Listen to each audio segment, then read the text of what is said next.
Hey, what's up? What's going on out there? I'm going to check out this video, and it's going to be talking about black suburban women in Pennsylvania and the upcoming election. Um, I saved this video because the title intrigued me, so I'm going to check out the video and see what they're talking about. This year, one of the most coveted voting blocs for either campaign is suburban women. In 2020, Joe Biden and Kamala Harris overwhelmingly swept into office off the immense support of ladies in the suburbs. But this time around, it's important to know exactly who we're talking about when we're referring to these ever-important suburban women. These days, suburban women are more diverse than ever before, racially, ethnically, and even economically. To get their take on this election, Melissa... Now, I know that bald-head chick used to work for Bernie Sanders, and I think she ended up working for Joe Biden as a campaign manager.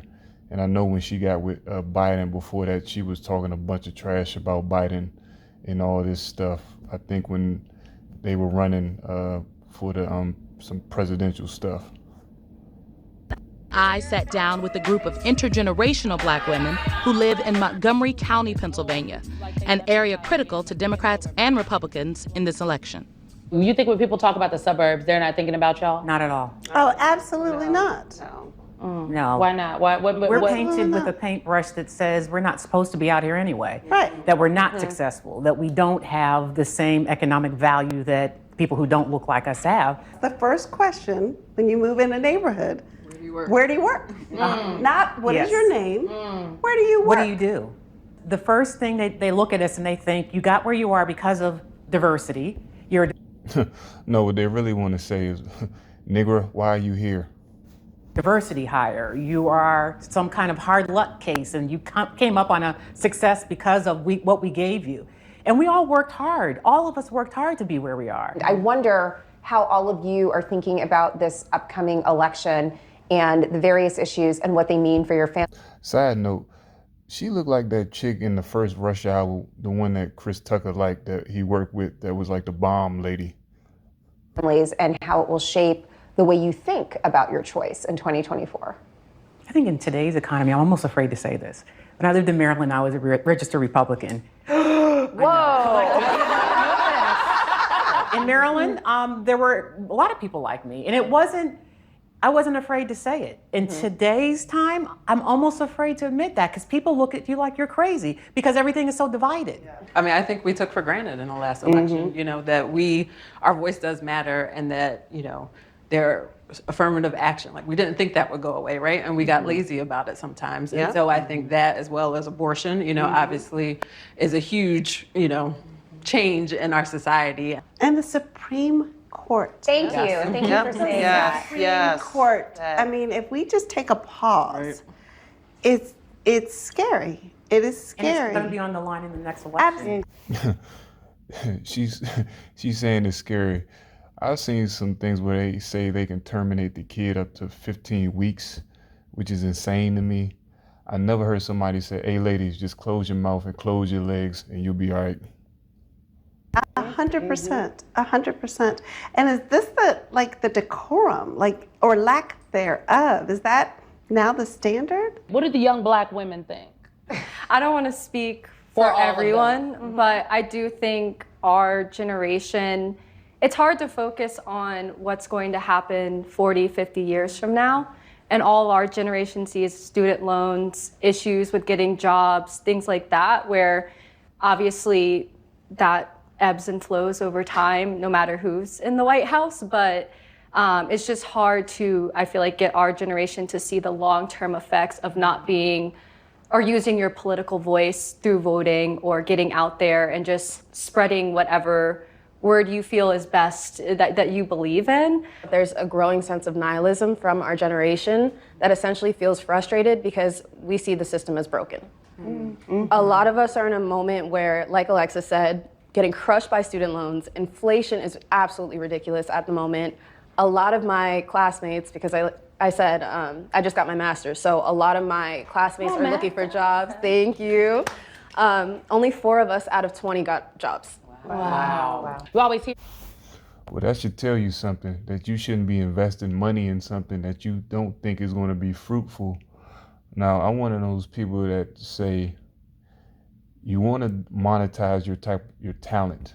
So you want to take advantage of your gifts, but getting that type of money and having to pay those loans back, unless you're in some type of field that you that you can afford to pay those things back, it's not even worth it. Like, it's plenty of avenues now, different ways you can get into things, trades, etc. Because sometimes with college, it can just be a debt trap, honestly. People feel like the economy is going in a wrong direction and they don't feel great about the economy and poll after poll. But my follow-up question always, who do you blame? Who do you blame for the current economic, or do you blame anybody? Thoughts. I think the simplest thing is you blame the current administration. Yep. That's just natural. I think what both parties are missing in this discussion is the nuance. Black women, when they go to the polls, to me, my experience has been the Black women are thinking about a whole lot more than just themselves when they're going to the polls. All day. And I don't know if everyone else, everybody else who's going to the polls has that mentality. What do you think about that? I think as Black women, and especially in this case, thinking beyond ourselves, it's about winnability because the alternative is so scary. And I think we get taken for granted. And the alternative, they don't want to say it, but it's Trump. I don't know what it is. Like, it seems like he's the boogeyman of people. He is not like your average stereotypical politician where he's just going to say things, 1, 2, 3. He's going to go off the cuff and say things, and that's attractive to a lot of people because, he's pretty much, self-made to an extent, I guess, according to some people.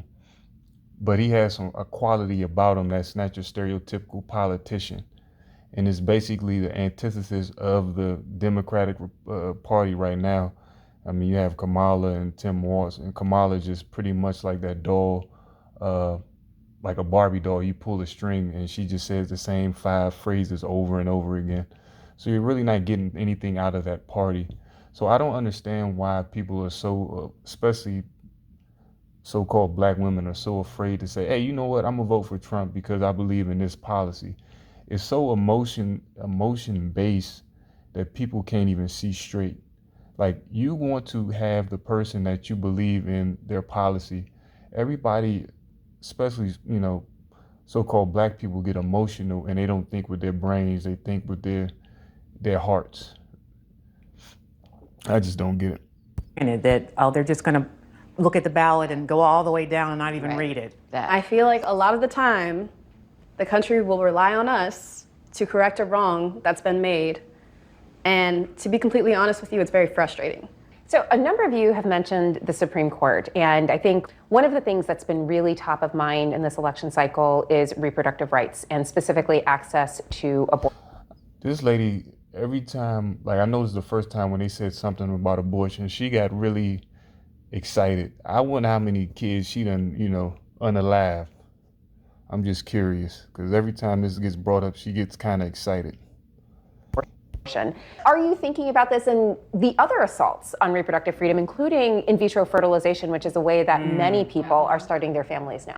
I have friends that are still, trying to have children and that are at an age maybe where they do need, say, IVF, or, they could have problemsome pregnancies and their life could be on the line because a judge or... Let's keep it real. The women that are standing with the abortion stuff and are really blowing that trumpet hard are the ones that really want to have those abortions when the baby is at a certain term. These in vitro fertilization ones, no. If you get raped, okay. If you have some health scare with you or the baby, okay. But it's really the ones that's like having found out they're pregnant and the baby 20 weeks old and you want to delete the thing. It's really those people, really, and nobody's really saying that. A lawmaker wants to make that decision for them. So it is top of mind for me. It's definitely the, I think, driving force for why I'm gonna go vote. And I don't have children, but I think about my niece. And if they're talking about their decision with our fallopian tubes, where else does that go? Yeah. Where do we go from there? And the people that are making these decisions are not a lot of women. It's such a slippery slope, the idea that we could legislate every scenario that a woman goes through in her reproductive health. When we start opening up these laws to say this many weeks or that or this exception or that exception, it's never ending. We've already opened the door and we've already seen what's happened even in this short time of opening that door. Still ahead on Black Women in America. We're taking our road trip to... All right, that looks like it's the end of the video. Pretty much it was an interesting topic, and it pretty much covered what I thought they were going to cover, talking about abortion rights and where our voices are in this upcoming election and what things we can do. But, that's my 1-2 on it. Leave your commentary. Let me know what you think.